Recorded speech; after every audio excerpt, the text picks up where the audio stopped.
Glad to know you're still with us.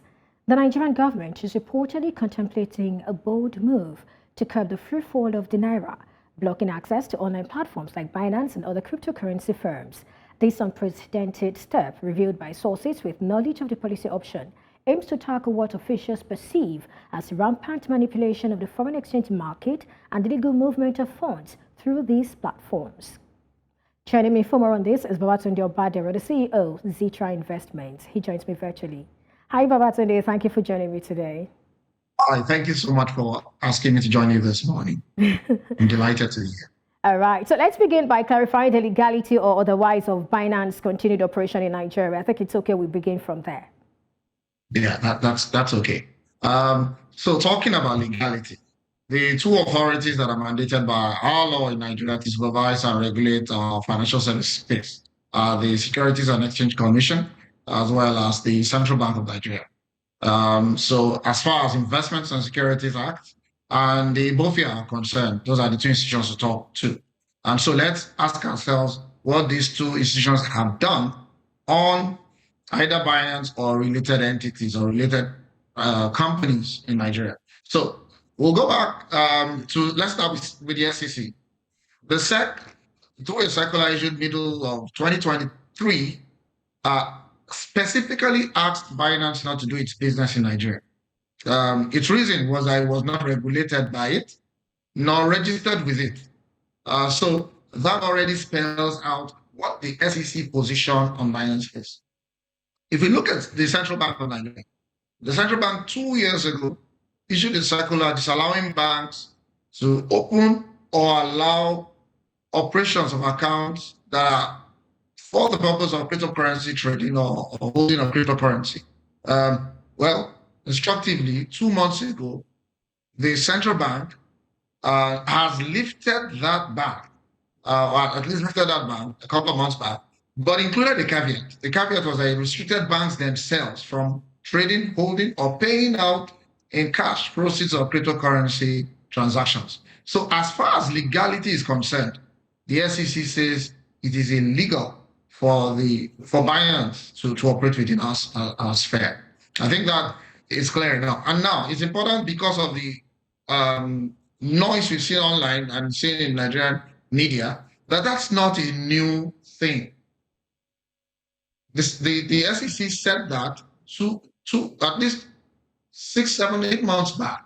So it's not in any way a new circular. Absolutely. Let me come in here, Babatunde. Now, isn't it a dereliction of duty on the part of the regulators to have allowed this particular firm to continue operating without being registered? After all, SEC has guidelines for registration and all of those things. Okay, that's one way to look at it. But the other way to look at it is, look, the SEC's job is to provide guidelines. They have done that. They've asked entities who seek to do securities or investment business in Nigeria to do X, Y, Z, whether with regards to seeking approval for their operations within our space, our geographical space. I think it would be an overreach of some sort for us to ask the SEC to maybe go cap in hand and beg Binance to come and seek registration or approval.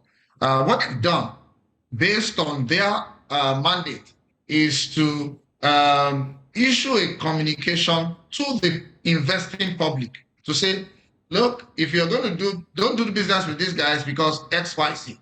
And I think that's what that's what the law requires of them, and that's what they have done.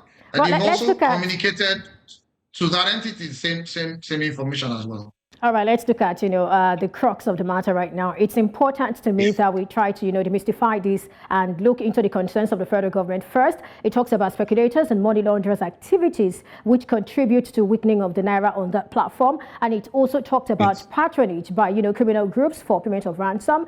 And it talked about the fact that, these firms routinely deploy, are routinely deployed for manipulation of forex values through fake deals that either increase value or even cause a fall. Could you speak to these and the effect this could have or is currently having on the forex market? I think it's clear to all of us that we've seen a lot of volatility in the FX market in Nigeria. We've also seen a very rapid depreciation of our Naira. What we all want is a stable currency. We want a stable currency that is worth what we expect it to be worth. Now, I would always, on any day, take stability ahead of any other factor because I think that that's what's most critical. The reality is that lack of stability impairs planning or proper planning.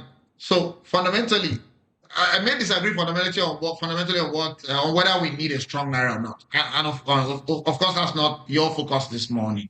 But it's obvious to all of us that whether we call them speculators or they are money launderers or any other criminal group that you've mentioned in your question, we know that these groups will distort the market. Now, these groups will distort any market. That's not unique to Nigeria. So the preference for every one of us and every good intentioned citizen and everyone who says that they support free market is that we should have legitimate demand and legitimate supply. And we want those two things to be the primary driver of our currency's price or commodities price. Well, our currency is not a commodity in this context, but the fair, Okay, the fair way to look at it is very quickly, legitimate because supply of and demand to time. drive price. Babatunde, very quickly because of time, do you agree with the federal government that these activities, which I have outlined in my question, are carried out on this platform and others like it? I mean, put more broadly, do you see their activities as a sophisticated money heist, something like that? Look, that question, I understand, how you're looking at it, but Binance has a right to operate in jurisdictions that have allowed it to operate. Calling it activity money heist might be a bit of a stretch. But the activities of people on its platform, on the other hand, is neither here nor there. We all know that this alternative money, as you may call it, has allowed a lot of things to take place in the dark web and similar places. So yes, it is fair to say that some of the operators may not be people with good intentions.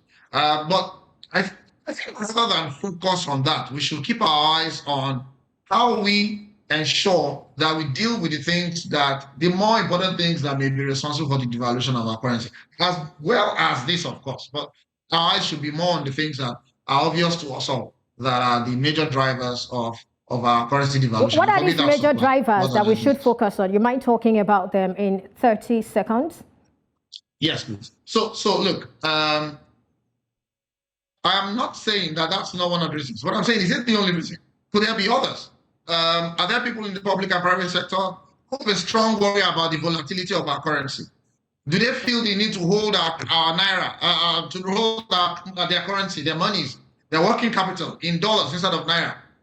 Is even government actors responsible not for illegitimate reasons, but even legitimate concerns, like in order to ensure that they can execute on their mandate?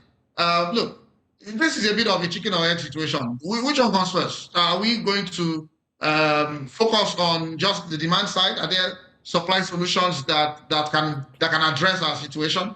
But we know that it's possible for us to talk and chew gum at the same time. But I would like us to pay more emphasis or more focus on the supply problems or the supply side problems that can address. All right, Babatunde, we need to go now. But before we go, I want to probably play the devil's advocate. Now, while one might, want to blame Binance for operating without registration, let's also look at the solution it sort of provides for its mostly young users who are only trying to store value in the face of roof-high inflation and currency depreciation. Would this have been a problem if this particular platform was registered? The fact that, people just want to store value. Where do we draw the line? How do we strike a balance? Very, very good question. I think the onus is on Binance to sort out their registration business in Nigeria. I think that Nigeria represents a major market for their business anyway. And the reality is that elsewhere in the world, they've been made to comply with the rules and regulations of the sovereign nations where they have played. So yes, cryptocurrency has become a major store of value and an important means of exchange as well. But it is, in my opinion, it is critical for them to engage with the relevant players in the sector. I mean government, and for them to have a better appreciation of the users of this cryptocurrency, but the onus lies on the company itself to interact and engage with the regulators and all right. Thank you so much, Babatunde Obadero, CEO Zitra Investment. Thank you for your thoughts on the show today. Thank you so much. All right, we'll take a break now. When we come back, we turn our attention to Ghana. Stay with us.